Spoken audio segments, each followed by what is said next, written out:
नमस्कार मित्रांनो आणि मैत्रिणींनो, पल्लवी मराठी कथा या चॅनलवर आपलं स्वागत आहे. नकळत घडले सारे, भाग 17. मागील भागात. काही नाही, वेळ आली की सांगेन.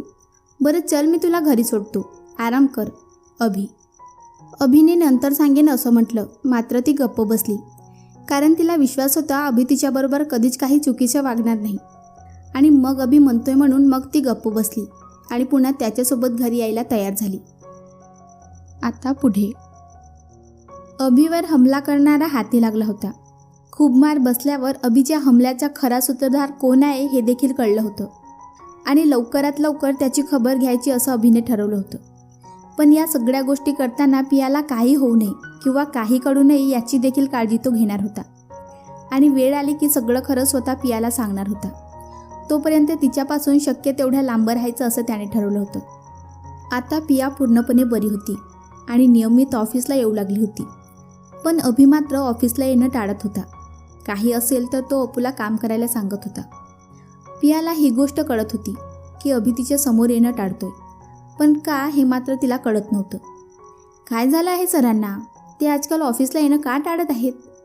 काही काम असेल तर अपू सरांना पाठवतात, ते नक्की मला टाळतात का? की कोकणात गेल्यामुळे कामाचा लोड आहे? काही कळत नाही. पण शांता काकू म्हणाल्या की सर माझ्यावर खूप प्रेम करतात. त्यांच्या डोळ्यात माझ्याविषयी प्रेम दिसतं. ते माझी काळजी करतात. मग आता काय झालं की काही असं आहे जे मला माहीत नाही किंवा सर मला सांगत नाही? दुर्गा काकू पण हेच म्हणाल्या. त्या म्हणाल्या की मी लवकरच सरांना सगळं खरं सांगावं. खरंच मी सरांना सगळं सांगू त्यांना की माझं त्यांच्यावर खूप प्रेम आहे, मी त्यांच्याशिवाय नाही जगू शकत? खूप वेळ ती विचार करत बसली होती. शेवटी तिने निर्णय घेतला की काही करून लवकरात लवकर ती अभिला प्रपोज करणार. ती विचारात हरवली असताना गाडीचा आवाज आला. तशी ती भानावर आली आणि तिने आवाजाच्या दिशेने पाहिलं तर अभि आला होता. तसं तिच्या चेहऱ्यावर भली मोठी स्माईल आली. ती पटकन अभिजवळ गेली. तिला पाहून अभिला देखील खूप आनंद झाला. पटकन तिला आपल्या मिठीत घ्यावं. पण त्याला पुन्हा एकदा आठवलं की आपण ठरवलं आहे की आपण पियापासून दूर राहायचं आणि हेच तिच्यासाठी आणि आपल्यासाठी चांगलं आहे. आधीच खूप जणांना गमावलं आहे आणि आता पियाला जर काही झालं तर मी स्वतःला कधीच माफ करू शकणार नाही. अभि स्वतःशीच विचार करत होता. सर, काय झालं? पियाने अभिला विचारात हरवलेलं बघून विचारलं. काही नाही, एक फाईल हवी होती म्हणून आलो होतो. अभि पियाला टाळत आत जात म्हणाला. तसं पियाचं मन खट्टू झालं. अभिच्या अशा वागण्याने पिया दुखावली, पण काही न बोलता ती फक्त अभिकडे बघत होती. अभि त्याच्या केबिनमध्ये गेला आणि शांतपणे आपलं काम करू लागला. पण त्यातूनही तो एक चोरटा कटाक्ष पियाकडे टाकत होता. ती मात्र मान खाली घालून आपलं काम करण्याचं नाटक करत होती. इतक्यात एक गाडी येऊन ऑफिसच्या समोर थांबली.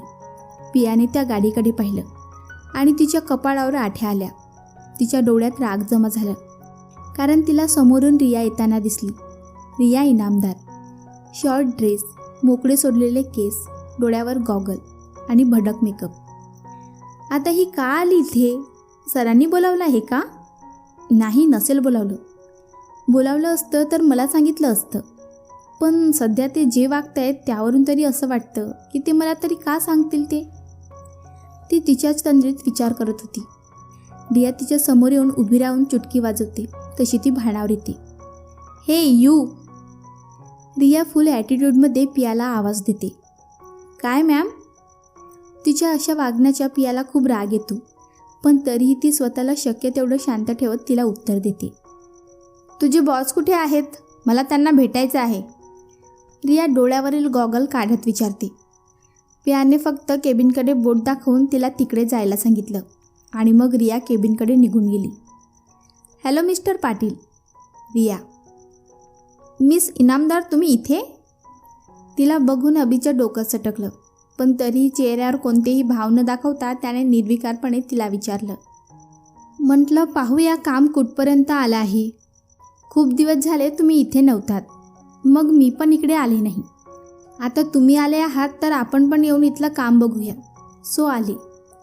रिया थोडं लाडात येऊन म्हणाली. मग बघितलं का काम? अभिने आत्ताही तिच्याकडे न बघता फाईलमध्ये डोकं खुपसून विचारलं. अजून तर नाही गेले साईटवर, जाईन नंतर. आणि कामाचं काय, ते तर चालतच राहते. रिया: आपण चालवलं तर? अभिला आता तिच्या वागण्याचा राग आला होता, पण तरीही तो त्याचा राग कंट्रोल करत म्हणाला. तेवढ्यात त्याचे लक्ष बाहेर पियाकडे गेलं, तर ती नुसत्याच फाईलची पानं पलटत होती. पण लक्ष मात्र रिया आणि अभिकडे लागलं होतं. रियाचं येणं तिला फार त्रासदायक झालं होतं. इतर कशातच तिचं लक्ष नव्हतं. तिला असं बेचैन झालेलं पाहून अभिला देखील त्रास होत होता. तिच्या जवळ जाऊन तिची समजूत काढावी असं वाटत होतं, पण सध्या त्याचा निर्णय त्याला प्रत्येक गोष्ट करण्यापासून अडवत होता. म्हणून मग तो तिथेच बसून रियाची जाण्याची वाट पाहू लागला. मिस्टर अभि, मी तुमच्याशी बोलते, तुमचे लक्ष कुठे आहे? रिया अभिकडे बघून म्हणाली. असं काही नाही, माझं लक्ष तुमच्या बोलण्याकडे आहे. तुम्ही बोला, मी ऐकत आहे. अभि: ते काही नाही, आता तुम्ही माझं काही ऐकायचं नाही. आता माझ्यासोबत बाहेर चला आणि माझ्यासोबत लंच करा. रिया लहान मुलासारखं हट्ट करत म्हणाली. नाही, आज नको, पुन्हा केव्हा तरी. अभि तिला समजवण्याचा केविलवाणा प्रयत्न करत म्हणाला. ते काही नाही, आजच आणि आत्ता. रियाने अभिला हाताला धरून उठवलं. अभिला एक क्षण असं वाटलं की तिच्या हातातून हात झटकून मोकळं व्हावं, पण त्याचं लक्ष केबिनच्या दारात उभी राहून त्यांचं बोलणं चोरून ऐकणाऱ्या पियाकडे गेलं.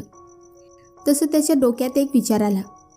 हाच चांगला क्षण आहे पियाला आपल्यापासून दूर करण्याचा. मी जर रियाशी जेवढी साधली तर पिया आपोआपच माझ्यापासून दूर होईल. मग तोच पुढे झाला आणि मग रियाला म्हणाला, ओके, आपण जाऊया लंचसाठी. आणि मग तो देखील तिच्यासोबत निघाला. रियाने नकळत त्याच्या हातात स्वतःचा हात गुंफला. मुळात दोघं केबिनच्या बाहेर आले, तेच हातात हात घालून. अभिला अशा वागण्याने रियाचा खूप राग आला होता, पण फक्त पियासमोर होती म्हणून तो शांतपणे रियाची नाटक सहन करत होता. काही वेळाने त्याने गाडी स्टार्ट केली आणि निघून गेले. ते जाताच पियाचा आतापर्यंत अडवून ठेवलेला हुंदका बाहेर पडला. या काही दिवसात ती अभिमध्ये पूर्णपणे अडकली होती. आता तिला त्याच्याशिवाय जगणं अशक्य होतं. आणि गेले काही दिवस अभिचं तुटक वागणं तिला रोज थोडं थोडं तोडत होतं. आणि त्यात आज अभिने अशी रियाशी जवळीक साधल्यामुळे ती आतून पूर्णपणे तुटून गेली. आता देखील खूप वेळ ती रडत होती. काही केल्या तिचं रडणं थांबत नव्हतं. रडून रडून डोळे सुजले होते, चेहरा लाल झाला होता. अभिच्या वागण्याने ती खूप दुखावली गेली होती. गेल्या 4 दिवसात कोकणात अभिने तिला भरभरून आनंद दिलं होतं. कोकणातल्या त्या 4 दिवसात ती विसरून गेली होती की ती एक अनाथ मुलगी आहे. या जगात अनाथ आश्रमातील ती माणसं आणि तिच्यासारख्याच अनाथ मुलांशिवाय तिचं कोणीच नव्हतं. पण अभिच्या असण्याने तिला वाटायला लागलं होतं की आपलं पण या जगात कोणीतरी असेल. आपल्यावर देखील कोणीतरी मनापासून खरं प्रेम करेल. पण आज तिचं हे स्वप्न भंगलं होतं. ती खूप वेळ स्वतःच्याच विचारात हरवली होती. अभिच्या वागण्याने ती हट झाली होती. तिचं डोकं काम करत नव्हतं. मनात नको ते विचार येत होते. ती वेड्यासारखं स्वतःशीच काहीही बडबडत होती. का सर, तुम्ही असे का वागलात? तुम्हाला माझ्याशी असंच वागायचं होतं तर का माझ्या मनात प्रेम निर्माण केलं? शांता काकू, दुर्गा काकू सगळेच म्हणाले की तुमचं माझ्यावर प्रेम आहे. तुम्ही नेहमीच तुमच्या कृतीतून ते प्रेम दाखवून दिलं. मग आज अशी का वागलात? तुमचं माझ्यावर खरंच प्रेम आहे का? आणि आहे तर मग आज हे का? आणि नाही तर कोकणात जी काळजी घेतली ते काय होतं?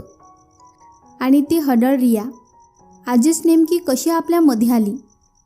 तिला तर मी नाही सोडणार, पण तुम्हालाही माझ्या मनातल्या प्रश्नांची उत्तरे द्यावी लागतील.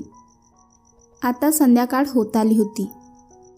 आता तिला रडून खूप वेळ झाला होता. आता हळूहळू ती शांत होती आणि स्वतःला समजवण्याचा एक वेडा प्रयत्न करत होती. पिया, रडू नकोस. सर आज जे वागलेत ना ते कशावरून खरं आहे? कदाचित ते रियाला कंपनी म्हणून तिच्यासोबत लंचला गेले असतील. कदाचित माझा गैरसमज होत असेल तर? तसं काही नसेल तर मला न सांगता का गेले? आणि गेले काही दिवस ते माझ्याशी अशी का वागत आहेत? काही कळायला मार्ग नाही, पण हळूहळू मी या गोष्टीचा उलगडा नक्की करेन. पियाने काही ठरवलं आणि ती ऑफिसमधून बाहेर पडली. ऑफिसमधून ती बाहेर पडली आणि थेट घरी आली. पण काही केल्या मनातले विचार जात नव्हते. आज तिला काही करण्याची इच्छा नव्हती. त्यामुळे तिने जेवण बनवायचा प्लॅनसुद्धा रद्द केला आणि तसेच सोफ्यावर बसून राहिली. समोर टी व्हीवर तिचा आवडता डोरेमॉन चालू होता, पण तिचं त्याच्यातसुद्धा लक्ष नव्हतं. ती आपली शून्यात नजर लावून बसली होती. दारावरची बेल वाजली.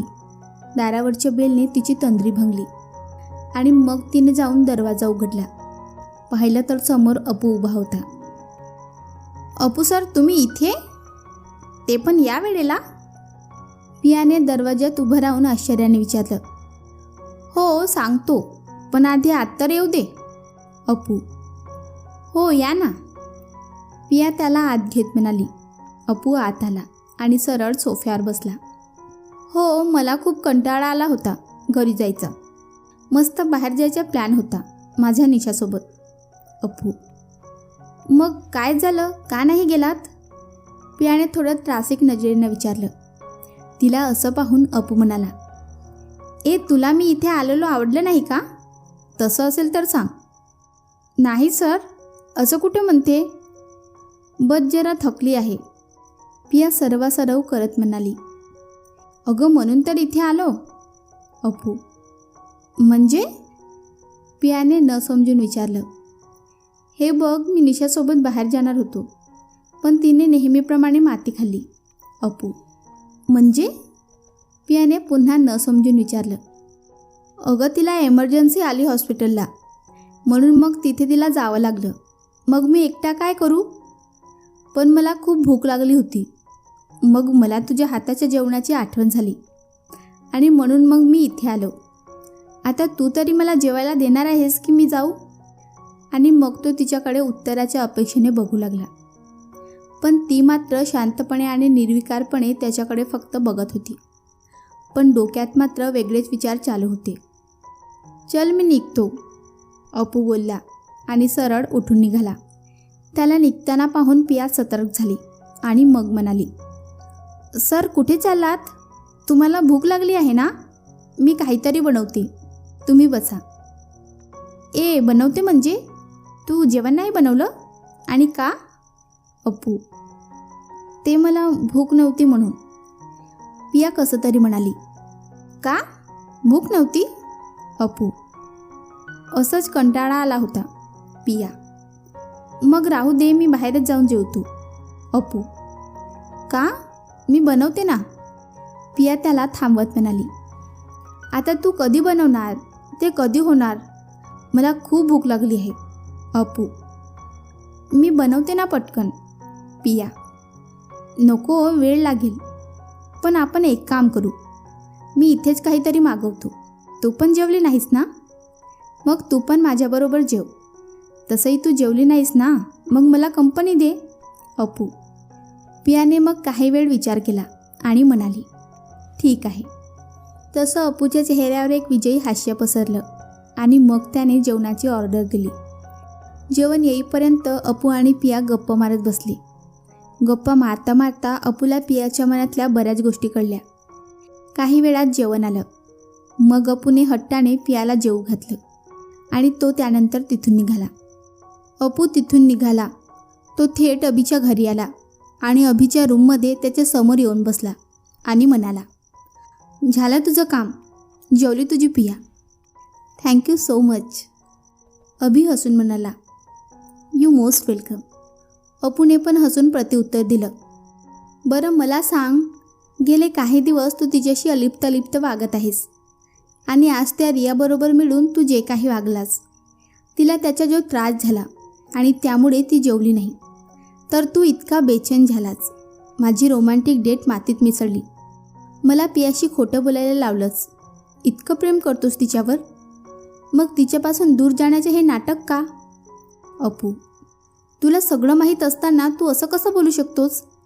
अभि, अरे मग मला सगळं माहीत असण्यापेक्षा तिला सगळं माहीत होऊ दे.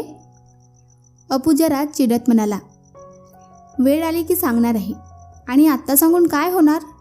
अभि, मग नंतर सांगून काय होणार?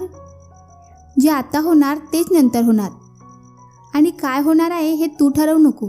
तिला ठरवू दे. अपू, त्याचीच भीती वाटते. तिने माझा पास्ट ॲक्सेप्ट केला नाही तर? अभि काळजीने म्हणाला. आणि केला तर?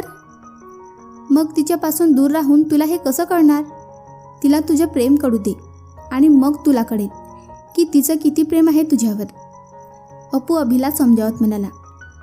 आणि तिने माझा पास्ट ॲक्सेप्ट केला नाही तर? अभि शंका व्यक्त करत म्हणाला. तिचे तुझ्यावर खूप प्रेम आहे. तिला प्रेमाने समजाव, ती नक्की मानेल. मला विश्वास आहे. आणि नाही झालं तर मी आहे. तू काळजी करू नकोस. ठीक आहे अभि. आणि मग दोघे हसले आणि एकमेकांना मिठी मारली. आता मित्राला मिठी मार.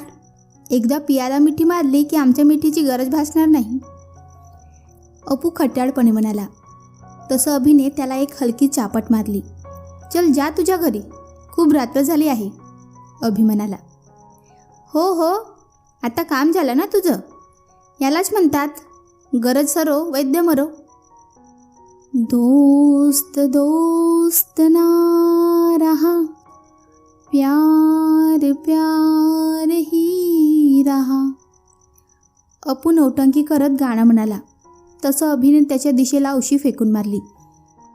मी जाणून बुजून चुकीचं गाणं म्हटलं आहे, मजा म्हणून, समजून घ्या. आता हळूहळू अभिला त्याच्या वागण्याचा पश्चाताप होत होता. त्याने एवढं मोठं डिसिजन एवढ्या तातडीने घ्यायला नको होतं. अपू म्हणतो की पियाचं माझ्यावर खूप प्रेम आहे आणि माझं पण तिच्यावर खूप प्रेम आहे. मग ते व्यक्त करायला काहीच हरकत नाही. आणि राहिला प्रश्न माझ्या भूतकाळाचा, तर आधी तो तिला सांगणं गरजेचं आहे. मग तिचं ती ठरवेल की पुढे जायचं की थांबायचं. अभिने खूप वेळ विचार केला आणि मग तिला सांगायचं ठरवलं. अशातच काही दिवस गेले. अभि लवकरच साईटवर आला, पण पिया मात्र अजून आली नव्हती. साधारणपणे 9च्या आसपास पिया ऑफिसवर आली आणि तिने तिच्या कामाला सुरुवात केली. अभिने तिला पाहिलं.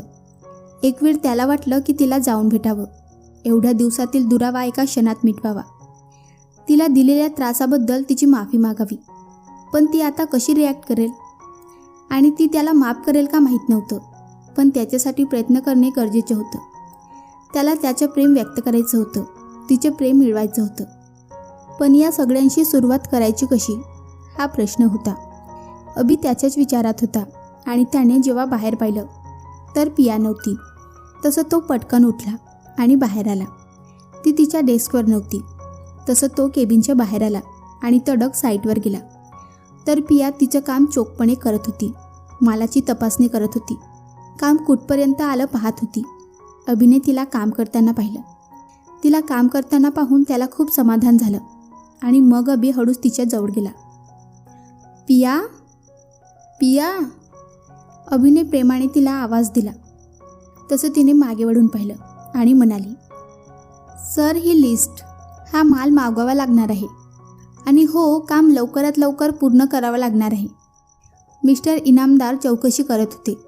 त्यांना डिटेल्स द्याव्या लागणार आहेत. पिया बोलत होती आणि अभि तिच्याकडे बघत होता. पण ती मात्र एकदाही अभिकडे बघत नव्हती. जे काही बोलायचं होतं ते मान खाली घालून बोलत होती. अभिला तिच्या या वागण्याचं आश्चर्य वाटलं. पण तो काही बोलणार त्याआधीच पिया केबिनच्या दिशेने निघाली. तसं तो देखील तिच्या पाठी गेला आणि त्याने तिला आवाज द्यायला तोंड उघडलं. पण त्याआधी त्याच्या कानावर आवाज पडला. अभि. तसं त्याने मागे वळून पाहिलं तर रिया समोर उभं राहून त्याला हात करत होती. आणि त्याचवेळी पियानेही मागे वळून पाहिलं आणि तिचं डोकंच फिरलं. आधीच अभिचा राग आला होता आणि त्यात रियाला बघून तो अजून वाढला होता. पुढे पिया, मागे रिया. आता त्याची अवस्था म्हणजे इकडे आड तिकडे विहीर अशी झाली होती. पियाला समजवण्यासाठी तो रियाकडे दुर्लक्ष करू शकत नव्हता आणि रियाच्या नादात पियाला दुखवू शकत नव्हता. त्याने पुन्हा एकदा पियाकडे पाहिलं तर ती त्याला खाऊ की गिळू या नजरेने बघत होती. आणि एकदा रियाकडे पाहिलं तर ती नेहमीप्रमाणे आपली बत्तीशी दाखवत होती. त्याने पुन्हा एकदा रियाकडे पाहिलं आणि कसं तरी आपल्या चेहऱ्यावर हास्य आणलं आणि तिला म्हणाला. हॅलो मिस रिया, तुम्ही आज इथे कशा? अभि. आजपासून मी इथेच येणार, तुमच्यासोबत काम करायला, रिया आनंदाने सांगत होती. अहो, त्याची काही गरज नाही. आणि आम्ही आहोत ना इथे काम करायला. अभि: नाही, डॅडची तशी ऑर्डर आहे आणि म्हणून इतकं काम पूर्ण होईपर्यंत मी इथेच काम करणार तुमच्यासोबत. रिया: अभिने मनातच डोक्याला हात मारला. काय नसीब आहे साला, गरज नसते तेव्हाची बरी हजर होती. त्या दिवशी हिच्यामुळे माती खाल्ली. आता पियाला कसं समजावू? देवा काहीतरी कर. अभि मनातच देवाला विनवत होता. पियाने पुन्हा एकदा दोघांकडे रागाने बघितलं आणि केबिनमध्ये निघून गेली आणि मग ती आपलं काम करू लागली. आता रिया रोज ऑफिसला येऊ लागली आणि जास्त वेळ अभिसोबत त्याच्या केबिनमध्येच बसून असायची. पिया मात्र वेळेवर येऊन तिचं काम करत असे आणि वेळेवर जात असे. पण रिया आल्यापासून ती अभिकडे अजिबात बघत नसे किंवा कामाव्यतिरिक्त ती अभिशी एक शब्द देखील बोलत नसे. पण मनातल्या मनात खूप रडत असे. रियाला अभिच्या जवळ बघणं तिला असह्य होत असे. अभिला तिची ही अवस्था कळत होती, पण रियासमोर तो काही करू शकत नव्हता. त्याचाही नाईलाज झाला होता. आधीच रियाशी जवळीक केल्यामुळे पिया अभिशी दूर राहू लागली होती. पण आता रिया स्वतः ऑफिसला येऊ लागली. पण या सगळ्यात त्यांच्यातील दुरावा मात्र वाढला होता. काय होणार आता? पिया आणि अभिमधील दुरावा वाढेल की कमी होईल? आधी शिप्रामुळे त्यांना त्रास झाला आणि आता ही रिया. काय होणार अभि आणि पियाचं? त्यांच्या नात्याला जणू नजर लागली आहे. त्यांचे प्रॉब्लेम काही संपत नाही. आणि जेव्हा पियाला अभिच्या भूतकाळ कळेल तेव्हा ती त्याला एक्सेप्ट करेल का, हा प्रश्न त्याच्यासमोर उभा होता. पण त्याआधी त्याला काही करून त्याला स्वतःच्या खऱ्या प्रेमाची जाणीव करून घ्यायची होती. पण सगळ्याच गोष्टी अशक्य होऊन बसल्या. आता यातून अभि कसा मार्ग काढेल, हाच खरा प्रश्न होता. आज देखील पिया तिच्या वेळेत ऑफिसला येऊन काम करू लागली. अभि देखील काही वेळात आला. तो आला तसं पिया उभी राहिली आणि त्याला गुड मॉर्निंग विश केलं. गुड मॉर्निंग पिया. अभि. एक वेळ अभिने तिच्याकडे पाहिलं, मग इकडे तिकडे पाहिलं. हीच खरी वेळ होती आपल्या मनातल्या भावना पियाला सांगायची, कारण आसपास कुणी नव्हतं. रिया पण आली होती. मग त्याने पुन्हा एकदा पियाकडे पाहिलं आणि म्हणाला, पिया मला या प्रोजेक्टची फाईल हवी, आत घेऊन ये. अभि. Okay sir. पिया. त्यानंतर अभि आत केबिनमध्ये निघून गेला. काही मिनिटात पिया फाईल घेऊन निघाली. ती केबिनच्या दारात पोचली असेल तेवढ्यात तिच्या हातून फाईल ओढली गेली. तिने चमकून पाहिलं तर समोर रिया उभी होती. मॅम, ती फाईल मला सरांना द्यायची आहे, प्लीज देता का? पिया. त्याची काही गरज नाही, मी आहे ना, मी देईन त्याला फाईल, तू जा तुझं काम कर. रिया आवाज जरा ॲटिट्यूड दाखवत म्हणाली. तशी पिया मान खाली घालून आपल्या डेस्कवर गेली आणि इकडे अभि पियाची वाट बघत बसला होता. दरवाजा उघडल्याच्या आवाजाने त्याच्या चेहऱ्यावर एक विलक्षण आनंद आला. चेहऱ्यावर हास्य घेऊन त्याने दरवाजाच्या दिशेने पाहिलं तर फाईल घेऊन रिया आत आली. तसं त्याचं डोकंच फिरलं. त्याला खूप राग आला, पण तसं चेहऱ्यावर न दाखवता त्याने स्वतःला शांत केलं. स्वतःचा राग कंट्रोल केला आणि म्हणाला, ही फाईल मी पियाला आणायला सांगितली होती, तुम्ही कशाला आणली? तिने आणली असती ना? अभि. का? मी आणली ते आवडली नाही? रिया लाडात येऊन डुलत डुलत म्हणाली. अभिला असं तिला डुलताना बघून अजूनच राग आला. वाटलं एक कानाखाली ठेवून द्यावी, पण पुन्हा एकदा मिस्टर इनामदार आठवले आणि त्याने राग गिळला. नाही, ॲक्च्युली मला डिस्कशन करायचं होतं म्हणून म्हणालो. अभि. डिस्कशनसाठी तिचं काय करायचं आहे? मी आहे ना, काही प्रॉब्लेम असेल तर आपण सॉल्व करू. त्यासाठी तिची काय गरज आहे? शेवटी ती एक एम्प्लॉई आहे. रियाचं बोलणं ऐकून अभिचं डोकं फिरलं. खरं तर तो खूप चिडला, पण स्वतःला शांत ठेवून तो म्हणाला, मिस रिया, पिया या ऑफिसची फक्त एम्प्लॉई नाही, तर ती या ऑफिसची महत्त्वाचा भाग आहे, एक मुख्य घटक आहे आणि तिने हे तिच्या कामातून नेहमी दाखवून दिलं आहे. ती तिच्या कामात नेहमी चोख असते. मला तिच्या कामात कधीच डाऊट नसतो. त्यामुळे ती फक्त एम्प्लॉई नाही आणि माझ्या ऑफिसचा कुठला एम्प्लॉई हा फक्त एम्प्लॉई नाही, तर प्रत्येकजण ऑफिसचा एक महत्त्वाचा घटक आहे. त्यामुळे त्यांच्याबद्दल बोलताना प्लीज जरा सांभाळून बोलत जा. अभि जरा मोठ्याने आणि चिडून म्हणाला. तसं रियाला अभिच्या बोलण्याचा खूप राग आला, पण तसं चेहऱ्यावर न दाखवता उसनं हसू तिने आणलं आणि म्हणाली, आय एम रिअली सॉरी. मला असं म्हणायचं नव्हतं आणि तुम्हाला दुखवायचा हेतू तर अजिबात नव्हता. तुम्ही तुमच्या एम्प्लॉईची इतकी काळजी घेता मला माहीत नव्हतं. नेक्स्ट टाईम असं होणार नाही. ओके. रिया खोटं खोटं हसत म्हणाली. Okay, but next time be careful. Abhi जरा समजावत म्हणाला. ओके. रिया पुन्हा हसण्याचा प्रयत्न करत म्हणाली, मला जरा एक महत्त्वाची मीटिंग आहे. मी जरा बाहेर चाललो आहे. तुम्हाला काही प्रॉब्लेम असेल कामात तर पियाची मदत घेऊ शकता. ओके. रिया कसं तरी म्हणाली आणि अभि केबिनच्या बाहेर पडला. जाता जाता त्याने पियावर नजर टाकली तर ती तिच्या कामात होती. काही वेळ त्याने तिच्याकडे पाहिलं, पण तिने एकदाही मानवर करून त्याच्याकडे पाहिलं नाही. त्याला वाटत होतं की तिने एकदा त्याच्याकडे पाहावं, पण तिने नाही पाहिलं. मग मात्र तो हताश झाला आणि मग हताश मनानेच तो त्याच्या कामासाठी निघून गेला. पण इकडे रिया मात्र चांगलीच भडकली. समजते काय स्वतःला? हिच्यामुळे अभि चिडला माझ्यावर. त्याला इतका पुडका काय येतो हिच्या? असं काय आहे हिच्यात जे माझ्यात नाही? नेहमी हिच्यासाठी का पुढाकार घेतो? तिच्यात आणि अभिमध्ये काही आहे का? म्हणजे अभिचे तिच्यावर प्रेम वगैरे तर नाही ना? आणि एक क्षण तिच्या या विचाराने तीच बेचैन झाली आणि मग स्वतःशीच बडबडू लागली. नाही नाही, असं होऊ शकत नाही. अभि फक्त माझा आहे. माझ्याशिवाय कोणावरच तो प्रेम करू शकत नाही. त्याच्यासाठी मी दिल्ली सोडली, इथे सेटल झाले. त्याला मी माझ्यापासून कधीच दूर होऊ देणार नाही आणि त्याच्या आणि माझ्यामध्ये जो कोणी येईल त्याला मी सोडणार नाही. मग ती ही दीडदमडीची पिया असो किंवा दुसरं कोणी असो. आणि मग काहीतरी ठरवून रिया केबिनच्या बाहेर आली आणि पियासमोर जाऊन उभी राहिली. पिया? रियाने पियाला सौम्य आवाजात हाक मारली. Yes ma'am. पिया, माझ्यासोबत साईटवर चल. मला काम कुठपर्यंत आलं आहे ते पाहायचं आहे. रिया. Okay ma'am. पिया.